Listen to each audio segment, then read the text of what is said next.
Everyone, আজকে আমাদের বাসায় আব্বু আম্মু নেই। সো আমি আর আমার ছোট ভাই ডিসাইড করলাম যে লাঞ্চে কি করা যায়।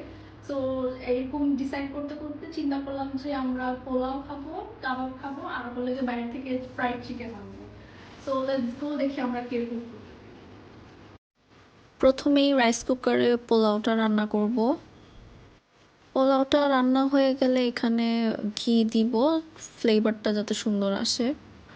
এখন আমি ফ্রিজ থেকে কাবাব নামাবো, যেগুলো আম্মু বানাচ্ছে আগেই। তো চলেন নামাই।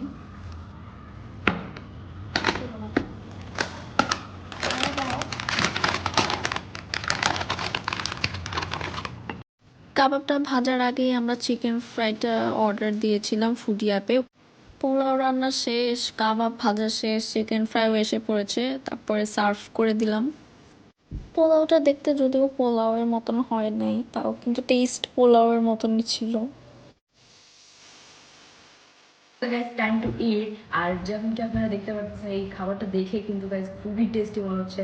বাট গাইস এটা কিন্তু ভাত না, এটা কিন্তু পোলাও।